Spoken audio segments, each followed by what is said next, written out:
De volta ao nosso curso de probabilidade estatística para você que vai prestar algum concurso que envolva a banca Sesgran Rio. Estou trazendo agora um exercício que caiu no último concurso da Caixa, beleza? Para quem prestou para o cargo de técnico bancário novo lá no ano de 2021. Esse é um exercício de teorema de Bayes e é um exercício que eu considero difícil. Vamos montar a situação, você já viu a situação montada na capa. E agora você vai assistir essa aula para entender por que está montado daquela maneira, ok? Com aquele diagrama de árvore. Nós não vamos usar a fórmula de teorema de Bayes. Se eu lembrar, eu vou colocar aqui a fórmula para você ver. Nós não vamos utilizar essa fórmula. Essa fórmula é extremamente grotesca. Na hora que você deixa de usar essa fórmula e desenvolve isso no diagrama de árvore, você consegue visualizar muito melhor a situação, tá? Então vamos lá. Um analista de investimentos acredita que o preço das ações de uma empresa, então o preço das ações de uma empresa seja afetado pela condição de fluxo de crédito na economia de um certo país. Se tem crédito, tem uma probabilidade de aumentar o preço dessas ações e a probabilidade dessas ações também diminuírem, tá? O exercício te passa essas informações. Ele estima que o fluxo de caixa na economia desse país aumente com probabilidade de 20%. Fluxo de caixa não, de crédito. Então a primeira coisa que você tem que montar é aqui, ó. Você vai colocar o fluxo de crédito, certo? Ele pode ou aumentar, beleza? Eu vou representar esse aumento com seta para cima, ou ele pode diminuir, eu vou representar com seta para baixo. A probabilidade dele aumentar, que é o que o exercício deu, ó, ele estima que o fluxo de crédito na economia desse país aumente com probabilidade de 20%. A probabilidade de aumentar é de 20%. Automaticamente, você já tem que concluir que a probabilidade de diminuir é de 80%, que é o que falta para completar 100%. Beleza? Legal. E agora, a gente continua a leitura. Ele estima também que o preço das ações da empresa suba com probabilidade de 90%. Pega aquela informação, aquela primeira oração que diz que esse fluxo de crédito, né, afeta o preço das ações. Esse preço das ações eu vou chamar de PA, certo? Então, se subir, vai afetar o preço das ações. Se diminuir ou cair, também vai afetar o preço das ações, certo? E a informação que ele te passou é a seguinte: se o preço das ações, olha agora você volta para a terceira oração, ele estima também que o preço das ações da empresa suba com probabilidade de 90% dentro de um cenário de aumento de fluxo de crédito. Fluxo de crédito aumentou, a probabilidade do preço das ações subirem, a probabilidade do preço dessas ações subir, nós vamos representar isso aqui com setinha para cima, ó. A probabilidade do preço dessas ações subirem é de, vamos representar isso aqui em verde, para a gente não perder o nosso padrão, é de 90%, certo? Então vamos repetir? Olha lá, ó, fluxo de crédito subiu, beleza? Probabilidade que isso aconteça, 20%. Isso vai interferir no preço das ações? Vai. E o que vai acontecer com o preço das ações nessa circunstância que o fluxo de crédito cresceu ou subiu? O preço das ações vão subir 90%, está aqui representado. Automaticamente, você já vai concluir que esse preço das ações tem probabilidade de 10% de cair, né, numa circunstância como essa. Legal? Beleza. E aí, ó, na continuidade, diz assim, dentro de um cenário de aumento de fluxo de crédito, tá legal, foi o que nós fizemos, e suba com probabilidade de 40% sob o cenário contrário. Cenário contrário à subida do fluxo de crédito, ou ao aumento do fluxo de crédito, é esse fluxo de crédito diminuir. Esse é o cenário contrário. Nesse cenário contrário, o preço das ações pode ou subir ou cair, ok? Ou subir ou diminuir, ou aumentar ou diminuir, tanto faz. Nesse cenário, a probabilidade de aumentar ou de subir é de 40%. Automaticamente, a probabilidade de cair é de 60%. Pronto, nosso diagrama de árvore está montado, beleza? Fluxo de crédito, preço das ações. Fluxo de crédito subiu, a probabilidade é de 20%, automaticamente a probabilidade de cair é 80%. Ele subiu, ele interfere no preço das ações? Interfere. E se ele subir, o preço das ações tem probabilidade de aumentar em 90%. Automaticamente, probabilidade de cair ou diminuir, 10%. E no cenário contrário, fluxo de crédito, probabilidade dele cair 80%, interfere no preço das ações. E nesse contexto, o preço das ações, a probabilidade de aumentar ou de subir é de 40%, automaticamente a probabilidade de cair é de 60%. Complicado? Complicado. Complicado para montar isso aqui, certo? Agora vamos dar uma olhada na pergunta do exercício. Uma vez que o preço das ações da empresa subiu, eu vou marcar isso aqui com uma cor diferente, né?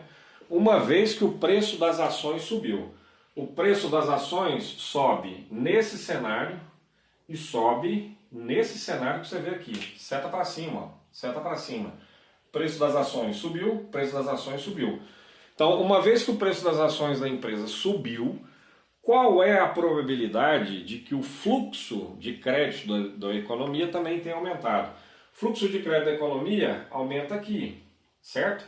Então você tem esse ramo, beleza, e esse outro ramo. Vamos de trás para frente. Aqui o preço das ações sobe, tem 90% de chance de subir, num cenário onde o fluxo de crédito subiu. E a probabilidade desse fluxo de crédito subir é 20%. Esse é um ramo. O outro ramo, que está dentro da perspectiva da pergunta do exercício, né, uma vez que o preço das ações subiu, é esse cenário aqui. E qual é o fluxo? O fluxo contrário é esse aqui, ó, 40% é a probabilidade do preço das ações subirem, num cenário onde o fluxo de crédito caiu, certo? E aí o exercício quer saber, nesse contexto, uma vez que o preço das ações da empresa subiu, qual é a probabilidade de que o fluxo de crédito da economia tenha aumentado? Ou seja, quer saber qual é a porcentagem ou qual é o peso desse ramo em relação aos dois ramos. Olha essa setinha alaranjada, certo? Então nós estamos aqui, ó. Ele quer saber qual é o peso desse ramo em relação aos dois. Então você vai ter que montar a situação da seguinte maneira, certo? Eu vou pegar esse valor que é 90% e multiplicar por 20%. Então vou pegar 90%, ok? Multiplicado por 20%. Vou colocar isso aqui entre parênteses para separar a nossa visualização. E eu quero saber o peso disso entre os dois ramos. Qual o peso só desse ramo em relação aos dois ramos? Para isso, eu tenho que repetir esse ramo de cima, que é 90% vezes 20%. 90% vezes 20%, ok? Mas o todo aqui é esse ramo somado com o ramo de baixo. No ramo de baixo eu tenho 40% multiplicado por 80%, certo? Então aqui, ó, a ideia é essa. Qual é o peso desse ramo, que é o de cima, que é o que o exercício quer, em relação à soma dos dois ramos. Olha ele de novo aqui, ó. E somado com o de baixo. Essa soma, qual é o peso dessa parte de cima em relação a essa soma, ou a soma desses dois produtos. Essa é a ideia, certo? E agora é só conta. E a gente desenvolve da seguinte maneira. Vamos desenvolver um pouco mais abaixo aqui, para ficar mais visível, ó, ok?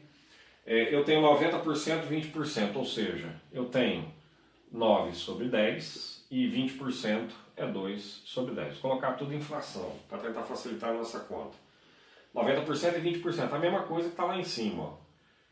Beleza. Somado com 40%, beleza. Ou seja, 40 dividido por 100 vezes 80 dividido por 100, certo? Quando você fizer essas contas, aqui em cima, vamos lá, 9 vezes 2, 18, ok? 10 vezes 10, 100, bacana. 9 vezes 2, os mesmos 18, dividido por 100, beleza? Mais, aqui você tem, aliás não é 40%, é isso, 40%, 40 dividido por 100, mas eu posso dar uma simplificada aqui, ó, corta esse cara com esse cara, corta esse cara com esse cara, eu fico com 4 dividido por 10, multiplicado por 8 dividido por 10, ou seja, 4 vezes 8, 32, ok? 10 vezes 10 dá os mesmos 100. Beleza. E aí eu vou na continuidade. Vamos ver onde nós vamos chegar nessa situação, tá bom? O que eu tenho no meu numerador? Eu tenho 18 dividido por 100. O que eu tenho no meu denominador? Na hora que eu pegar 18 somar com 32, me dá 50. Então vai dar 50 dividido por 100. Eu vou colocar aqui, ó, de maneira indireta para a gente não atropelar os processos. Ó. 50 dividido por 100. Isso é o quê? Eu mantenho a fração que está no numerador, multiplico pelo inverso da fração que está no denominador. Agora você vai entender por que eu dei esse corte aqui. Por que eu poderia ter simplificado mais? Poderia ter simplificado mais, mas a ideia era deixar 100. Porque esse 100 está presente aqui em cima. E na hora que eu inverto, isso aqui é uma multiplicação, eu vou cortar esse 100 com esse 100. Isso vai me dar quanto? 18 dividido por 50. Não vou deixar a fração equivalente, certo? Vou deixar a fração irredutível. Divido aqui por 2, dá 9. Divido aqui por 2, me dá 25. Então a resposta para esse exercício, 9 em 25. Bacana? E nesse caso aí, você consegue ver a nossa resposta é a letra D de dado. Repito, exercício muito complicado. De preferência, volta o vídeo, faz a releitura da situação, tenta encaixar os detalhes e vai mais devagar. Para o vídeo, volta, sem problema, tá bom? É um exercício difícil, leva tempo. Não esquece de voltar, dar uma olhada nas outras aulas que estão nessa playlist. Tem muita aula, tem aula nível médio de dificuldade, nível muito difícil e nível muito fácil. Beleza? Não deixe aí de se inscrever no canal para você não perder nenhuma aula, hein? As aulas estão subindo diariamente no nosso canal aí, Sérgio Mendes Professor. Até!